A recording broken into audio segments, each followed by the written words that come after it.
Zubamey, here we go from Fabrizio Romano. He will be an Arsenal player next year, the worst kept secret in the sport at this point. And it's very exciting to get Martin Zubamey. And it's not the big attacking signing that we're all waiting for Arsenal to make this summer, which should be 2 signings. But it's filling a need. It's replacing Jorginho and Partey in one signing, hopefully meaning there's no chance for Thomas Partey to retain his status as an Arsenal player. And if you remember, the most consistent dominant period that Arsenal have had under Arteta is that time from January to the end of the season last year, the 23-24 season, when we only lost that one game to Villa.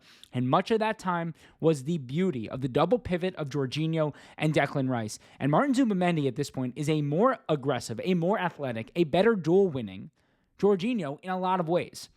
Listen, he doesn't have the experience of Jorginho at the top level of doing it at Napoli and Chelsea and whatever it might be. Didn't already do it in the Premier League. But what he's going to bring to allow Declan Rice to continue to have that freedom of getting forward, adding the goals and assists, but also covering so much ground himself, being a very forward passer, but also not being the way that Thomas Partey is, where we lose control of the game. Martin Zubamey is an excellent controller. You need a controller on your side. Is he going to start 38 Premier League matches? No, but in the games where we need to go to that double pivot, where we want that type of control, where we want that type of player who can play those diagonals, who can play the ball forward, who can reset when he needs to, who can drop between the center backs. Martin Zubamey is so excellent at that. And he partners perfectly with Declan Rice. They're very different type of players. Declan Rice, obviously long strides, athletic in midfield, loves to carry the ball. Zubamey's not going to carry the ball, but he's going to win duels at a high rate. He's going to allow Declan Rice to succeed.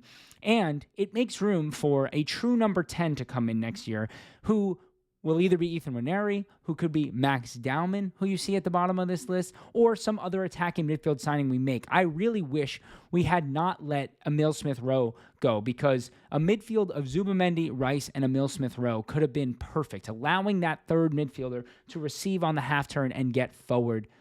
But it's still a big signing for Arsenal to get this done ahead of the window. It basically will feel like he's already a part of the squad before the transfer window comes. £51 million, give or take. Not a massive amount, very low wages. Rumored like between 50 and 100. My guess it'll be 100 to 125K a week wages, which is very low in the Premier League. Very good for our wage structure. And again, he fits a system that has worked really well for us, and it's one that's done before the window even opens, which allows us to focus on the big attacking signings this coming window. And Rafael Leao, who's a player that, if any of you follow me on Twitter, at Will Balsam, you know I've been talking about for a long time for Arsenal. And I think there's been a lot of kind of hesitation over the way that Leao plays, the fact that he is not necessarily the best presser of the ball. He doesn't have a great work rate, but we have so many of those profiles. What we don't have is a complete and utter game changer, a complete and utter transitional game changer like a Rafael Leao, someone who has a bit of magic, who can score from anywhere, who has all different types of finishes in his bag, who just simply has the aura on the ball that makes teams afraid. And Rafael Leao is that kind of player.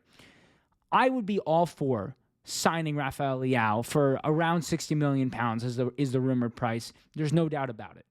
This is just a game-changing player and the kind of profile that we need so desperately. He can play off the left so well. He knows how to get out and try and drive at players. Yes, he's going to lose the ball here and there. He's not going to have a 10 out of 10 performance every single time.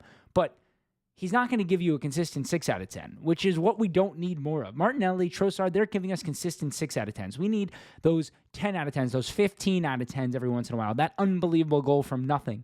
And Rafael Leao is exactly that kind of player, and that kind of player for this price is such a good move. You get a Leao and then either a Sesko or Gyökeres in this summer, and you've completely changed the way that Arsenal can attack. They've completely changed the way we can break down mid-blocks and low blocks. You've completely changed the entire identity of the team for the better in that final third, and that's exactly what we need to do this summer. Yes, Leao is a bit of a risky signing, but it's time for this project to take risks to move forward. We're not going to go back a step by signing Rafael Leao, I can promise you, but we could go back a step if we don't make these kinds of risky signings. And Leao, these types of players don't come around every window at these prices. Let's go out and make it happen. And if you do go get a Leao, yeah, you need to sell a Martinelli or a Trossard this summer, and that's totally fine. Gabriel Martinelli, look, Mikhailo Mudryk went for $100 million. If Martinelli can't go to the Saudi League for £60 million, I would be shocked. That's the kind of sale that we need to do, and it's okay. Martinelli has done his job here. He's been excellent. He's not a touchline winger, and we seemingly are playing with a touchline winger. He's so much better centrally. As we saw against the Liverpool side this weekend, he scored a goal when he got centrally. But if he's not going to feature centrally and not be able to cut inside a little bit more and receive in the half spaces rather than all the way on the wing, then we need to move him on. And right now is a perfect time. He has a long-term contract. He's still reaching the peak of his career. If the Saudi League is interested in him as a potential next star, I think it could be a good fit for both. I just don't see a world in which we can go sign a Leao and keep Martinelli and Trossard. I also don't want to sign Trossard to this contract extension. I'd rather let Trossard go. Sell Trossard for £20 million. That could help bring in a Leao. That pays for half of Zubamey. It pays for Joan Garcia, whatever it might be. One of those two players has to go. I would put Jesus on this list, but he's not going to be healthy till November, so he can't count in this. No one's going to come and buy Gabriel Jesus. But Martinelli or Trossard, absolutely one of them needs to be sold this summer to make room for these attacking signings, because keep in mind, Ethan Nwaneri is going to be another attacker for us this year. Fabio Vieira might come back and be an attacker for us this year. So there is room for one of them to leave, and it's good. It'll help our transfer budget. It'll help us go out and sign one more attacking player who can come in and replace someone who's dried up a little bit in the side. And to me, that really is Gabriel Martinelli. And there, of course, could be one more attacker who will be a part of the first team next year, which is Max Dman, the 15-year-old who scored 15 goals in 15 under-18 appearances this year. He has scored in 7 straight to end the season and is the biggest prospect in the world at his age group.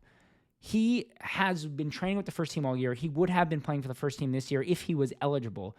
But next year, I expect Max Dman to make between 10 and 15 appearances at a bare minimum. Even at 15 years old, he'll be 15 until the 31st of December, and then he'll be 16.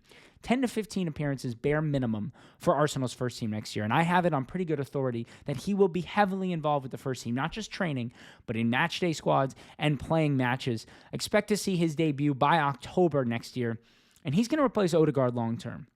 He is going to be that attacking 10, and that's why we're moving. One of the reasons we're moving to this double pivot of Zubamey and Rice. I think you'll see a pivot of Miles Lewis-Skelly and Rice, so that we can have Max Dman and Ethan Nwaneri play in that true number 10 role where they can be so good. And both of them, they can both play off the right wing. They don't play much off the left wing, but I wouldn't be surprised to see them get opportunities off the left wing if it calls for it. But that's why we're moving to this new-ish system, a system we saw work really well in this winter and spring of 2024, because Max Dman and Ethan Nwaneri are the next players in that position. And Martin Odegaard, as great as he's been a servant for this club, does not play as a number 10. He wants to be more involved in build-up. He wants to be a part of the team in the first 2 phases, whereas Dman, Nwaneri, these are players who are going to receive in phase 2 and make creative and attacking actions in phase 3, score goals, create goals, and be the future of Arsenal Football Club alongside the likes of Bukayo Saka and hopefully a summer signing of a Sesko, a Leao, a Nico Williams, or potentially an Alexander Isak if Arsenal can beat Newcastle this weekend and stop them from making the Champions League. Thanks so much for watching Arsenal Report. Make sure to subscribe, and we'll talk to you tomorrow.